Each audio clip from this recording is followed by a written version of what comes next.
Hey everybody, it's Sally, and I'm just going to make a quick little commentary on maintenance here today. And that I've had some reflections lately about how maintenance has seasons to it, much like the process of losing weight. And I think of us losing weight in a year. Some people take longer, but for me, there were processes. The first 3 months was adjustment. How do you eat? How do you not throw up? How do you learn to sip rather than gulp? How do you not go eat too fast and throw up or get things stuck? I mean, there's a whole learning process. What things will make your sugar go off and make you ill and dump?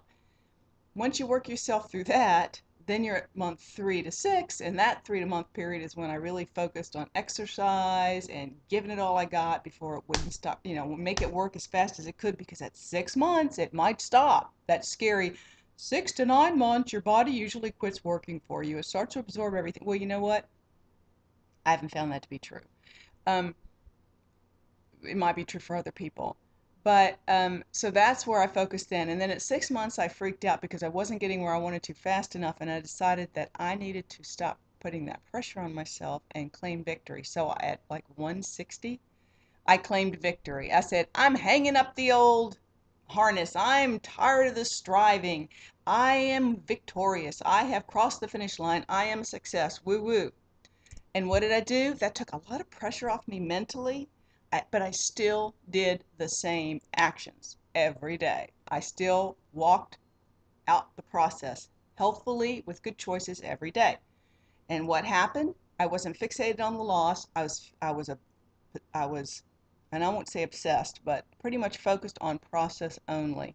And of course, the scale comes out of the closet and goes into the closet over those seasons of time, until sometimes you hate him, sometimes you love him, sometimes you think of him as a tool, sometimes you think of him as a mean friend. It's whatever. It's that love-hate relationship. So until we learn how to evaluate ourselves in other ways besides the scale. Okay, then you get down to that first year and you're closing in on your goal and you're freaking out. You're totally freaking out because you don't see enough people talking about maintenance and what the hell that's like, and how the hell are you not going to be one of those statistics that ends up blowing it because you have so many issues that you just backslide all the way back to where you started. And you don't know why everybody's regains 10 or 20 pounds. They just say, this is what happens. It's the rebound, it's the regain, it's normative, it happens to everyone. And I thought that it was because my body was going to stop working for me. And it was just going to happen. It didn't matter if I ate a piece of lettuce and a toothpick. That was it. I would still gain 30 pounds. No, that's not what happens. If you still eat the right way and still do the same things, you will not regain. Now, if you get to a point where you thought of this as being like a season and a diet, and then you stop and you start to have a little of this and a little of that, and you get further and further and further away and stop exercising, yes, then you're going to have regain. That's not a bad thing necessarily. Just so everybody knows, lots of people have said, and rightly so, that they went way low and they didn't look so good, especially if you're older and everything sags and your bones stick out. When they pop up about 10 pounds, then it fills out your wrinkles in your face and you look a little less old. So that's a good thing too. It's all individual. But what I wanted to say was that I have learned there are seasons and I'm finding fluctuations in my mindsets and what my body wants and doesn't want in maintenance. And I'm like 8 months into maintenance, 9 months into maintenance. Um, It'll be a year, 2 years in November. I had surgery. A year in November that I basically reached goal. I would say at 1 year, I would say I was pretty much normative at 134, 135, 136, and now I'm at the 130 to 134 range. So I did come down a little bit in the new year. But anyway, there were seasons in maintenance that you struggled because you thought, okay, now I can test the waters a little more. I can relax and have a little of this and a little of that on occasion. And you go up 4 or 5 pounds and you freak out. And then, like if you're on vacation, then boom, you realize that tool's still working. You come back, you get yourself squared away a little bit, and it drops. I never have gotten out of that 4 pound range. I did shoot up to 136.6 like this June, and that kind of really freaked me out. But I found out that was hormone related, and then it dropped right back down, and I still stay. Like this morning, it was 130.2. Yesterday I was 132.2. The day before that it was 131.8, and then 133. And then, so every day I get on that scale, and every day it's a little different, and the water fluctuates, and that shows me, and the fat fluctuates, and that shows me. So for what it's worth, I look at it as a great big science experiment, like a chart. I don't think about it emotionally anymore because I know I'm staying in that range. If I'm doing the right things, I'm not going anywhere. It's staying the same. Okay, but here's the thing that's odd. There were seasons where I was craving carbs or craving sugar, and I had to back it up, and never got totally out of control, but it felt enough like I was going to be out of control that I had to stop it. And so it would go away for a season. I'd stop eating certain things, and then that would just wane away.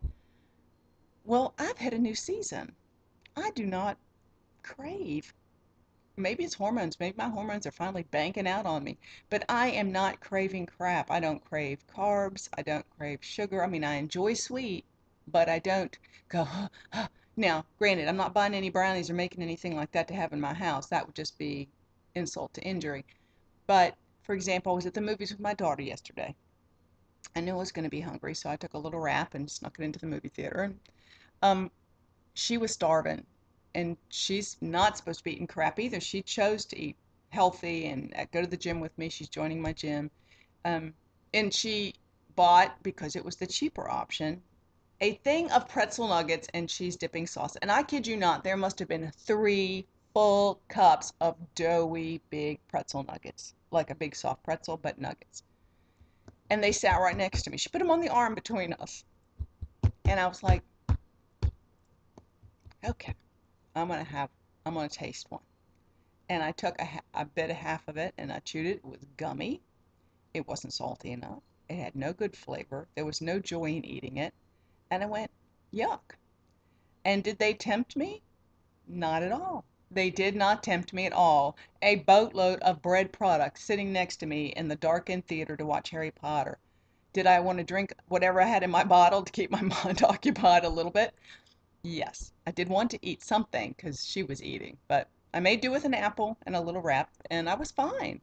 But the fact is, you would have to hold a gun to my head, quite literally, to make me eat a greasy, grody hamburger from McDonald's or anywhere else, pretty much. I might eat a Wendy's burger if I was really desperate, but and I'll eat a hamburger in a restaurant. But the thought of eating crud turns my stomach. So see, I just want to encourage you that you can reinvent who you are. If I eat stuff with meat that's like, I went out and had a little bit of a ribeye of my husband's the other day, I couldn't stomach it. It was too greasy, and ribeye was my favorite cut of meat. I loved a ribeye. I still love a ribeye here.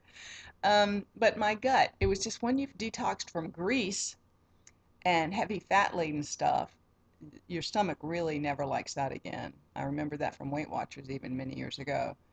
The carb thing, sure, I like some crackers and some cheese, but I can have some crackers and some cheese. I'm in maintenance. As long as those crackers don't lead me down the slippery slope. And all of a sudden, those things don't seem to happen to me anymore. So I wanted to give you all hope. Somebody in maintenance might need hope one day that it is manageable. You're not fighting your flesh every minute of the day in maintenance. If you really take that time to reinvent yourself when you have the chance, you will be a new person on the other end, and you still, much like your body is shifting and redistributing and toning and changing, this is doing the same.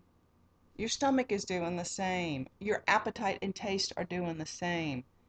Give yourself permission to remember that you're still in process. You're still in process in a good way. Don't dream too low. Don't set your sights too low. Know that anything's possible. Things you wouldn't even dream of are possible as far as what your body really wants to be and eat and do. So that's it. Just wanted to share that with you. Anyone going into maintenance, don't be afraid. It's not that scary. It's it's all good. I mean, it's been all good for me. So you guys take care. I'll see you later.